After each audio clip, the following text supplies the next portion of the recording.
小朋友操練唔到啫，成年人我唔接受嘅係你仲係好似小朋友咁冇任何操練嘅空間，呢個我係我嘅問題。簡單啲講，情緒就好似一個重量咁樣，OK，會有嘅，人人都有呢個杯嘅重量。物理學上嚟講，對你嚟講一樣重，對我嚟講一樣重。但係一個情緒健康嘅人，唔係冇呢個情緒，唔係呢個對佢嚟講唔係重量，而係佢承受嘅嗰嚿肌肉係夠做。呢個肌肉係要練嘅。小朋友1歲舉唔到，5歲都未必舉得到呢個杯。講真嘅，但係如果今日講嘅係廿幾，我36歲，佢係40，呢個杯你舉唔到，咁個問題係個杯定係你先？40歲，咁梗係你啦。So，我想講嘅就係你真係要了解點解細個嘅你舉唔到重要啲啊？定係你諗下點樣練就嚿肌肉舉到會好啲呢？我就認為係後者嘅。大家好，歡迎嚟到第57集嘅神經俠侶。咁啊，又係同我美美呢個我哋一個禮拜左緊就一集嘅呢個分享。今集係想分享最近睇緊一本書同埋一啲睇法嘅。本書未睇完嘅，所以我都未分享得。有啲觀眾可能知我好多年啦，已經喺 IG 會 share 呢個叫做作哥哥閱讀報告嘅。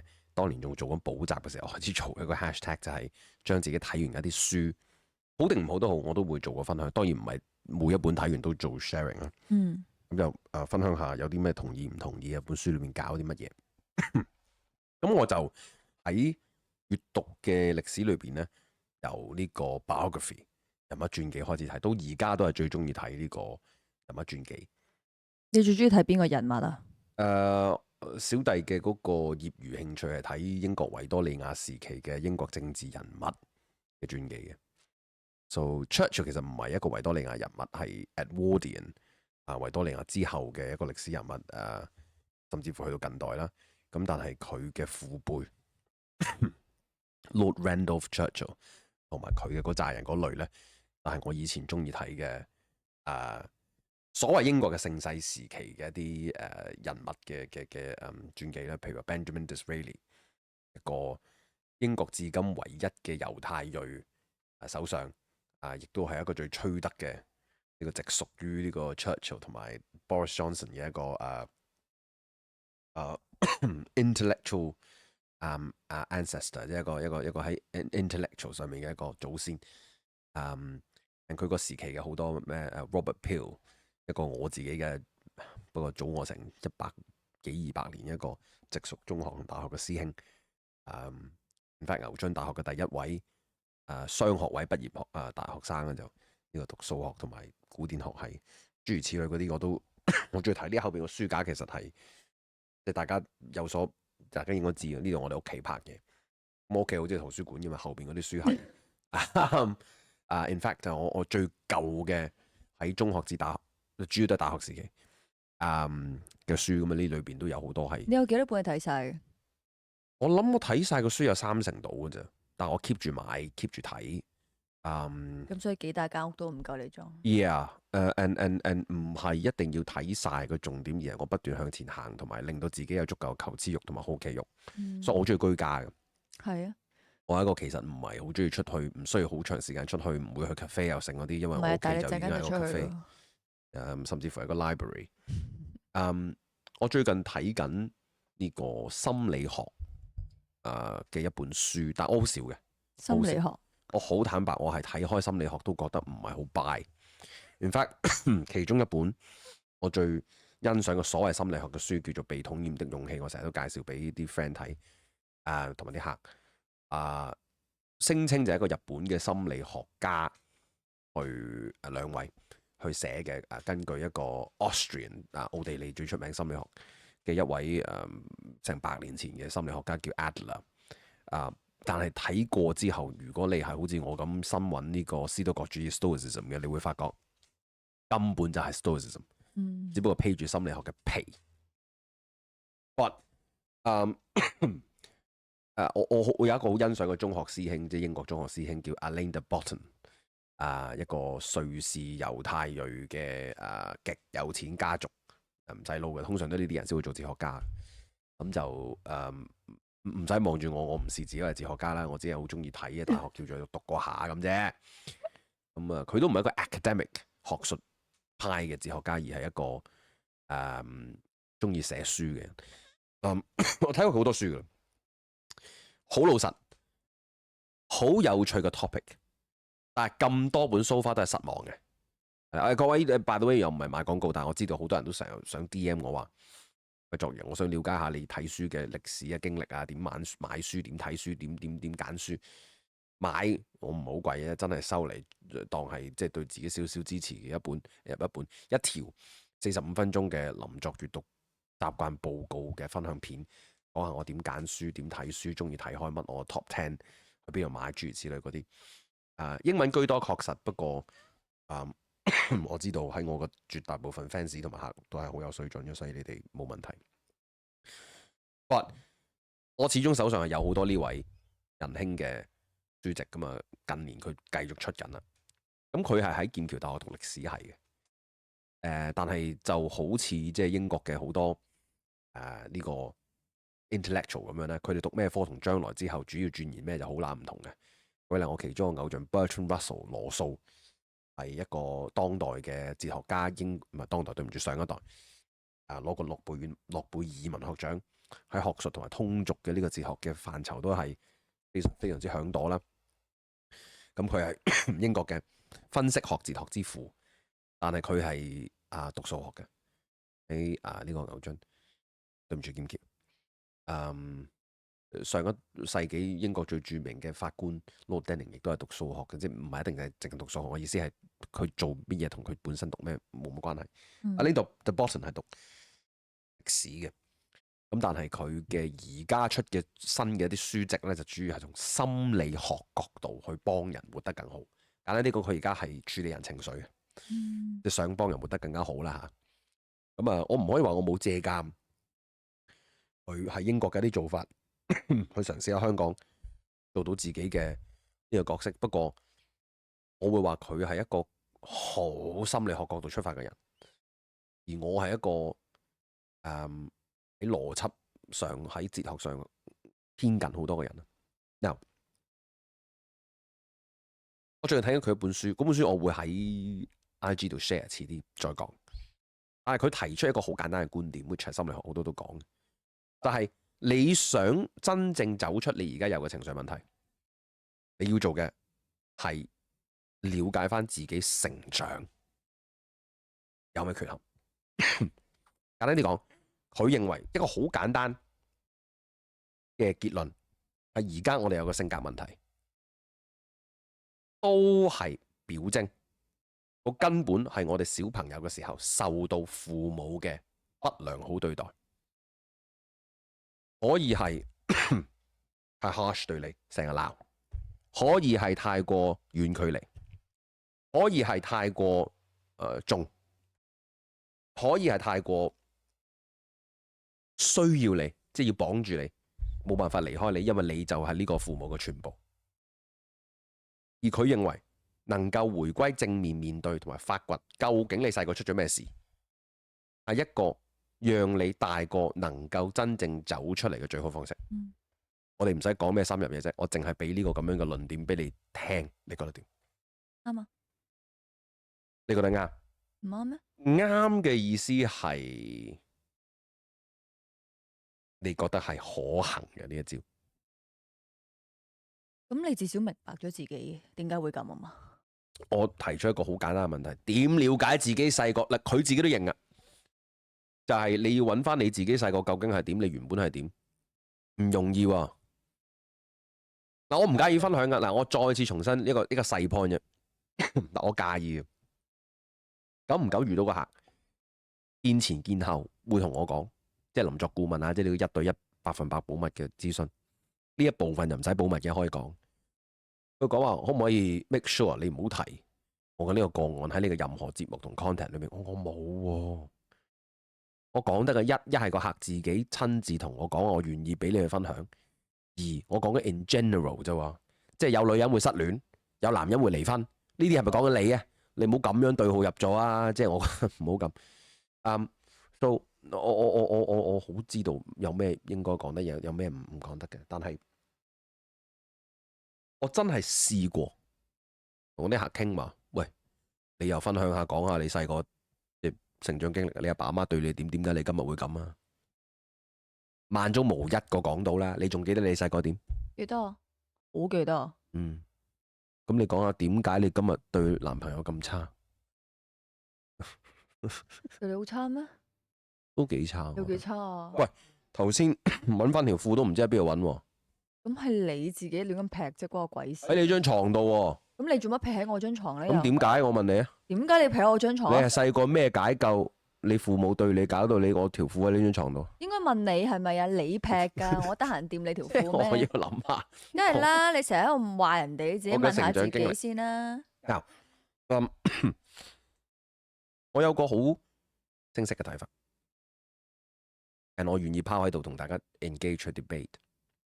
我絕對尊重心理學家、精神科醫生嘅專業嘅。呢個我講真嘅，我有時都會介紹我啲客去睇添嘅。真係。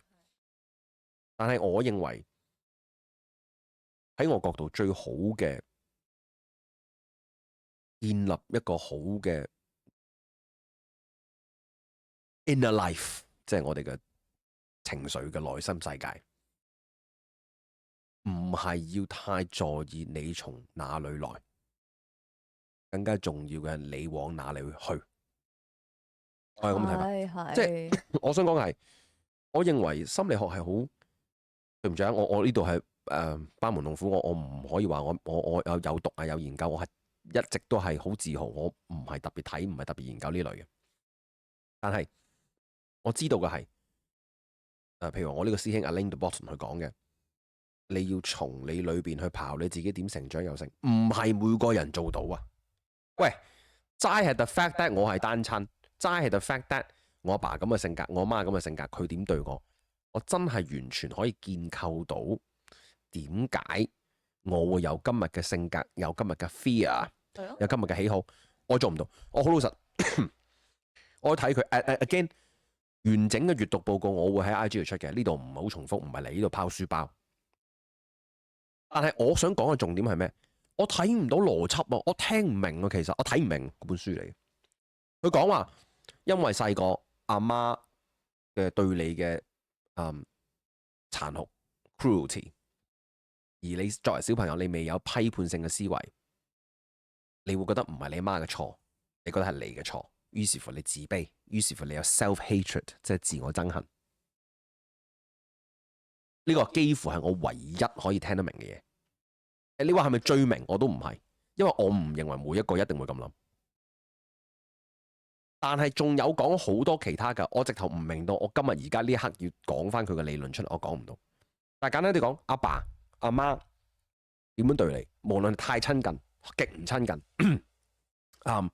阿爸阿媽本身有缺陷，投射咗落去俾你，都會造就你喺成長咗之後嘅一啲你都講唔到嘅潛意識上面嘅情緒問題。尤其係遇到一啲事情嘅時候，個反應幾乎係自然細個構成嘅。係啊。我個重點係你解到俾我答到你，我係咁嚟，咁又點啊？嗱，佢就咁講嘅，佢係咁講嘅。佢就係話，當你清晰意識到係咁樣嚟嘅時候 ，instead of 繼續去憎恨自己或者覺得自己有問題，覺得自己唔夠好，你終於可以解脫，就係覺得係我阿媽嘅問題，唔係我有問題。其實我係冇問題嘅。我坦白，我聽完係一頭霧水嘅。我真心唔認為你知道係點嚟呢個問題，你就等於係能夠抹走你一世嘅嗰個慣常諗法。即係一個冇自信嘅人，得知原來係因為細個你阿爸阿媽鬧你鬧得太勁，所以你而家突然之間就變有自信。唔係，我覺得你點樣去，我自己個人認為啊，你知道自己有呢一個遇到一啲事情，你會有呢個情緒，你有時不解又控制唔到。咁如果當你明白咗，原來我細細個咧就係覺得自己係好唔想俾媽媽覺得我係嗰啲叫咩咧，拖泥帶水定乜鬼，即係嗰啲叫咩咧？即係唔想係生咗我出嚟，你會覺得我係俾負擔你，或者更多麻煩你，我就會乖，我就唔駁你嘴，即係咁阿媽話我乜咧，我都聽嘅。咁我咪變咗，可能佢話我醜樣，我咪冇自信咯咁樣。咁但我明白呢樣嘢，咁我大個咗知道啦。咁其實我唔應該咁諗嘅。咁至少我知道我嘅感覺來源喺邊啦。咁下次再有其他嘢發生又 trigger 到我呢個情緒嘅時候，咁我咪提醒自己，哦，其實呢一個係我細細個到大嘅自然反應。What if 我提出一個再大膽少少嘅諗法 ，which 係喺我自己資訊裏邊，我教嘅嗰個人生哲學課程裏邊，我更加推崇嘅咧。Forget about where you came from， 唔好諗太多。你細個時候未有自主嘅思維，未有批判思維能力嘅時候養成嘅嗰啲價值觀，重新審視一次，用理性思考，用哲學建構真正正確價值觀。我覺得你諗同唔諗都冇乜問題。Exactly， 將來嘅路係要繼續行。我正美你幫我 hit 中咗個 point，就我認為 Alain de Botton 嗰個問題係你話到俾我聽，我從哪裏來又如何啊？我知我哪裏唔係冇用，我同意係啊，係一個健康嘅探索。但係你知道你從哪裏來又怎麼樣，一定係可以話你聽，你就知未來往哪裏去呢？兩樣嘢一定邏輯唔通噶嗱，只係 hands up。係一個邏輯底嘅人，邏輯到爆嗰啲嘅，即係總之你話俾我聽，一加一點解等於二，我先至可以接受係二，冇嚴謹嘅邏輯推論，我係冇辦法可以嘅。呢個唔使係同做個大律師有關嘅，即係小弟真係邏輯底嘅，讀數學嘅大學。So it's significant, it's important， 但係係咪 necessary 一定要先得？我唔同意啊！我個 point 係，我理得你係單親，你阿爸阿媽對你係點？甚至乎你而家阿爸阿媽而家對你係點？不如你好好地建立一個正確價值觀、正確人生觀、正確哲學觀，咪能夠支撐你點樣喺未來繼續行咯。Find out the best way to live， 最好嘅價值觀 live by them， 重新搞你個回路。因為簡單啲講就係，我認為大部分人由細個未有批判性思維，仲好細個時候，父母灌輸、父母成長 upbringing 教育，我明白。呢度有一啲自然衍生嘅價值觀啊、諗法啊、習慣啊、習俗啊，入咗你個腦裏邊，大家都有。咁咧，我問你嘅就係，喂，你成年啦，你有冇試過有一次係審視過，然之後重新再建立過呢？我自己係認為，我對自己最自豪嘅，我一個咁叫表姐。我認為我媽對我嘅教育係有問題嘅，佢係一個享樂主義，佢係一個唔係歧視啊，但係唔係讀好多書嘅人。佢俾咗好多我今時今日會睇唔啱嘅價值觀，佢有俾足夠愛俾我，但係亦都坦白，我都係頗為淨係靠阿媽呢一邊。但係呢個唔係一個藉口啊！我想講嘅係，我覺得有好多人，我覺得你意思唔係藉口，係佢成日係 stuck 咗喺嗰度，就 Yeah. 永遠都 stuck 喺嗰度，好執着嗰個位。Yeah. 佢就唔跳出嚟，又唔聽人講，又覺得自己做唔到。香港人最中意講我諗好多嘢。我成日轉牛角尖又成，哇！你又諗好多嘢，但係你冇個腦冇塞過任何嘢入去，係好中意測試，好直板嘅，即係啲嘢係死固固嘅。你冇嘢塞過入去，唔好再同我講啊！睇下啲咩 podcast 呢個，你睇我哋 podcast， 我哋好支持啊！但係你知啦，唔係個個都咁有養分嘅大佬。唔係咁聽完都要明至得嘅。唔係系統性啊，唔係系統性啊，即係我好支持大家繼續聽我哋嘅podcast 50幾集，有好多我哋嘅觀眾，又成我哋周圍遇到嘅人。今日我哋行喺街都會經常有，又講話我有重複睇添啊，我又再睇過第幾集啊，又成啊嗰啲咁樣，我好多謝大家。但始終呢啲係 piecemeal， 即係我哋係一忽忽啊攞嚟蜻蜓點水去掂下啫，唔可以話系統性咁搞嘅。系統性咁搞，永遠都係叫大家上林作斯多葛生活哲學課，每個月一次。8月5至8月7號夜晚8至11點。因為你每一個 chapter 你都時間有限，又每次都唔同話題。做唔到嘅，都係想有個偏側點。但係如果想系統性咁做，嗱唔係叫你一定要上個堂，可以閱讀嘅。當然啦，香港人嘅生活節奏，你學上堂啊，真係可以濃縮9個鐘，可以上90日嘅內容㗎啦。但係個重點係 bottom up， 由根去改呢樣嘢係咪一定心理學呢？我又有我保留嘅。即係我覺得係咪一定要了解自己怎麼來，定係我理得你怎麼來？不如你諗下你怎麼去呢個位嘅集都好似有提起，但我冇所謂講。因為英國嗰個寄宿學校個教育嗰個精神就係我理得你邊度嚟，印度嚟又好，中國嚟又好，邊度大又好，總之13歲嚟，你一 Q 樣跟我呢套行去老尾5年，你18歲畢業就係一個帽，呢個帽就係健康帽。講完。我係用呢種睇法嘅，就係唔好諗你13歲之前你做過啲咩啦，你不如真係好好地建立一套好嘅系統，去幫助你真係識得去 assess 出邊發生嘅事。有咗呢個基礎，我覺得大家就可以活得好咯。呢個對我嚟講係重要過太去刨自己，因為我而家見到好多人都係嘗試緊行呢個咁樣嘅方向，但係刨自己係咩意思？即係向裏邊挖自己究竟點解係咁？點解係咁？點解係咁？有時真係要知點解係咁。其實可以唔知嘅，咁但係我覺得最緊係搞掂，係 right 係快啊嘛。係咪一定要知道你點咧？即呢個我覺得，同埋最大問題係有時候我覺得，即係我而家睇緊呢啲啦。Oh God，真係可以知咩？真係可以咁細緻化、完全科學地、邏輯地解釋到自己點解係今日咁？我認為呢種咁樣嘅強度、咁樣嘅要求啊，太高啦！冇一個心理學學位，冇一個心理學家嘅學位。In fact，even if 斗膽講句啊，即係唔好介意，大家好多有睇心理學家、有睇精神科嘅，我遇好多咁嘅朋友同埋客，解晒咩？你唔介意分享嘅？你有睇噶？有冇？解得晒你裏邊咩？我睇親心理醫生，我都覺得我俾咁多錢1個鐘，佢就係坐喺度聽我講嘢，跟住叫我即係種下花啊！我唔係好知道佢點樣可以令到我 Yeah. 即係用一個好好嘅思維去面對我嘅人生咯。Yeah. 同埋食我咁，所以我咪變咗我以前有抑鬱症嘅時候，我覺得食藥會比較好啲，因為食藥可以制止我嘅情緒，冇咁大起伏，跟住再諗嘢。但係叫你唔好諗嘢，呢個同宗教，我意思呢度，我尊重宗教，但係我哋要解釋個原理，同玄學、同冥想、同好多 energy 嗰啲都一樣，就係你抑制你嘅思考嚟嘗試解決情緒，但係人尤其喺現代社會喺香港生活，你都係要用翻個腦嚟翻工嚟做嘢。一旦你用翻個腦再着翻啲問題又再嚟翻，so that's a kind of 逃避。唔係啊。其實因為咧，你冇試過抑鬱症，我有，你又點知我冇？你覺得你有？ Yeah.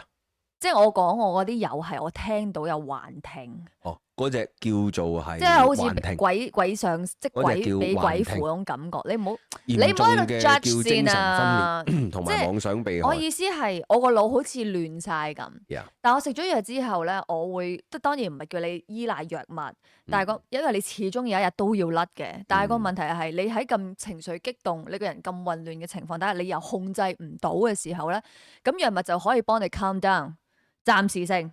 咁你就可以冷靜啲去。好好地有一個清晰嘅頭腦去諗你前面嘅路會點行，呢個係我嘅諗法。我認為當然啦，如果真係有病要求醫，但係因為有時唔係真係齋情緒嘅精神病，你明？明白，真係有病係真係要求醫嘅，呢個絕對係同意。但係我哋要 exercise 自己嘅呢個控制自己情緒嘅呢個理性嘅呢個部分係一種肌肉嚟嘅，你都係要操練嘅。小朋友操練唔到啫，成年人我唔接受嘅係你仲係好似小朋友咁冇任何操練嘅空間，呢個係我嘅問題。簡單啲講，情緒就好似一個重量咁樣 ，OK， 會有嘅，人人都有呢個杯嘅重量。物理學上嚟講，對你嚟講一樣重，對我嚟講一樣重。但係一個情緒健康嘅人唔係冇呢個情緒，唔係呢個對佢嚟講唔係重量，而係佢承受嘅嗰嚿肌肉係夠做。呢個肌肉係要練嘅。小朋友1歲舉唔到，5歲都未必舉得到呢個杯。講真嘅，但係如果今日講嘅係20幾，我36歲，佢係40，呢個杯你舉唔到，咁個問題係個杯定係你先？40歲，咁梗係你啦。So，我想講嘅就係你真係要了解點解細個嘅你舉唔到重要啲啊？定係你諗下點樣練就嚿肌肉舉到會好啲呢？我就認為係後者嘅。呢個係我第一 part 今日想講嘅 point 就係。我自己對於心理學同埋哲學嘅對比，我係會認為我哋行哲學路線，唔使太探討自己點嚟，不如學識我究竟應該用啲咩價值觀能夠過得好，仲加係一了百了。OK，by the way，能夠好好地學好點樣去向後往後行，都係一種面對過去嘅方式，但係可以同過去 say goodbye，因為我而家有一個新嘅自我，有一套新嘅價值觀，呢套價值觀係要合實啫，我好堅定嘅睇法。但係今日嘅第二 part，我想講嘅係，我唔會劇透我做嘅課程咧，亦都冇可能喺幾廿分鐘嘅課程裏面，podcast 裏面做到嗰套人生嘅哲學究竟點建構？有機會真係啦，livelikejoelam.com 賣少少廣告冇所謂啊，每個月都想大家知，幫到幾多得幾多。我想講個最近我遇到好多同學，真係嘅啲學生溝通嘅時候，我感受到一樣嘢，完全係我林作自己諗到嘅，唔係我教嘅課程一部分。我課程係好正統嘅，即係古希臘、古羅馬嘅教學，我完全原汁原味想帶，唔想加好多太多自己嘢，因為我真係想正宗啊，我唔想俾人哋講話係叫林作斯多葛，只係因為我教，唔係因為係我獨創啊。就我譬如話詠春，我真係想教正宗詠春，而唔係想教李小龍詠春，唔係咁。最近我發現有好多人講類似能量或者宇宙吸引力法則嘅，就係講話我嘅世界裏面吸引好多爛人，我遇到好多人對我唔好啊，我對人性失去希望。我覺得啲人好衰 ，OK？ 可以係情困啊，可以係借錢啊，可以係咁係你嘅問題喎，甚至乎家人朋友，總之微微你話咩你嘅問題講嚟聽下。其實你係一個點樣嘅人？你呈現啲咩？你試下喺我身上做一啲嘢呃我，你呃唔呃到我？即係你個問題你自己分析能力嘅問題嗎？你係咪咁容易要信一個人啊？你係咪睇唔穿一個人啊？咁呢個係你嘅問題喎。點解啲人對你咁衰？係我已經好善良，冇人叫你善良就要臨善喎。係啊，完全同意。我最近有嘅一個 term 純粹我自己自創啊，所以我絕對唔會話係任何一套官方學說嘅，即係斯多葛裏邊嘅講法。我叫呢樣嘢叫做 Stoic Aura。中文叫斯多葛嘅氣場 ，aura 係一種氣場嘅意思，光環。我覺得我叫呢隻叫做斯多葛光環。斯多葛你簡單啲講就係一個能夠好活出自己內在，好有一種 character，品格或者係人格嘅人，佢會有種光環。呢種光環，我認為係一種護身符嚟嘅。咩意思？我覺得你會擋走咗好多其身不正嘅人，直頭見到你呢種人，佢掉頭走。係啊，因為佢知道佢唔會 target 你咯。佢唔會同你困啊，因為佢知道佢困唔到你啊。你唔會係佢嘅 victim，你唔會係俾佢 bully 到，你唔會係俾佢揾到着數，你唔會俾佢傷害到。呢種人你連困佢都唔困你，佢見到你佢掉頭走。我完全知道我世界裏面有呢啲咁嘅人，佢直頭唔會同林作困嘅，因為佢知道喺呢個人身上揾唔到佢笨。咁你都做得好明確嘅，揾唔到你笨就呢樣嘢。調翻轉，我唔係點揾人笨喎，但係你都唔會揾人笨。我係一個好 fair 嘅人啊！我嗱，睇下邊樣？即係你問我話，有時候玩啲小聰明得唔得？但係你問我去對待人差，我又好真係夠膽。你對人好好嘅，即係唔係我意思係 OK 嘅，都即係唔會對人衰嘅私底下。即係啲人成日覺得你講嘢好衰，但係其實你個人講嘢衰係你嘴賤啫。亦都係絕對有能力講嘢。唔係咁又咁講喎，嘴賤嘅人唔代表佢心地唔好喎。通常代表人好添。通常代表人好添喎，係啊。係啦，呢個 Stoic Aura 係我好想今集，即使大家未必係好熟悉斯多葛，你唔知我講緊係乜嘢，一套古希臘哲學仲老過聖經，仲老過基督教嘅，但係源自繼承住蘇格拉底嘅柏拉圖，再落去蘇格拉底，再落去 anyway。但係呢個我係好建議大家做嘅，咩意思 ？focus 喺做好最好嘅自己。哎呀，我唔好介意喺呢個暫時呢個階段，大家中意講能量，中意講氣場，中意講呢啲嘢，我冇所謂嘅。但係當你獨善其身嘅時候，你會發覺你個世界個能量好乾淨。我用喺呢啲話，等大家容易聽得明啲。獨善其身你都講得啱，獨善其身就即係你成日講四字詞語甩咗一個字嘅。我係好叻四字詞語，你成日都講錯。唔知呢個詞源。但係能夠做到咁嘅時候，唔好嘅人佢唔夠膽接近你，類似同路人會更加容易同你不謀而合。我有一個最極端嘅睇法 ，push 到最遠嘅，有好多人講話佢接觸咗世間無數嘅人。雖然我唔好接受呢個講法，但係佢話不斷俾人 hurt， 因此佢對人性失去信心，佢覺得人都係好壞。我夠膽俾個咁樣嘅答案俾佢，就係你嘅存在係吊緊你身邊呢啲人，唔好嗰面出嚟對你。係啊， which 大家都活喺香港，大家都係面對住咁樣嘅人，冇變嘅。我夠膽講，佢對住你就係咁西，佢對住我就係咁好。好啦，唔好再講啊！一係林作你有錢啲啊，乜鬼？唔好用啲咁膚淺嘅嘢。我唔相信我林作今日喺大部分人嘅形象或者感受裏邊，第一樣嘢諗到我就係諗有錢，唔係咁樣嘅。至少by now我唔係啦。你望住我，你感受到係呢個人有呢個，我再次講啦，就叫斯多葛光環 （Stoic Aura）。總之就係一個人格嘅 aura。其實係咪一個氣場啊？總之你中意用氣場就得啦。我純粹係唔想大家諗偏啫，我唔想大家聽到我哋講緊啲乜嘢其他學派呢個會陷我於不義。氣場唔係一個學派嚟，都係嘅某程度，即係你行出嚟好，因為好多人會諗緊啲能量學啊嗰啲嘅 which 我唔係講緊嗰啲嘢，唔緊要。最好嘅比喻係大家有冇發覺？成日嗌香港人鄉下就叫日本啊，咁啊大家放假又成就去日本啦。你有冇發覺啊？你我唔知你有冇資格講咧，因為你係好似係半日本嘅。喂，有冇發覺你喺日本嘅時候，你個人啊係會有禮貌啲，都係嘅，會恭敬啲，因為佢對我都係咁啊嘛。即係咩意思？即係你去到日本嘅時候，日本嘅社會，日本人成功調出你 civilized 嘅嗰一面。嗱，咁但係覺得好多人都傷害佢嘅人又好難講喎。我對你咁好，點解你咁樣對我？因為你啱啱講嗰個係你有禮貌，所以我都有禮貌。嗰隻唔係斯多葛斯多葛光環喎，唔係斯多葛氣場喎。嗱，that's why 我用呢個字啦。係。我抱歉，真係冇辦法喺咁短時間之內完全解釋晒咩叫。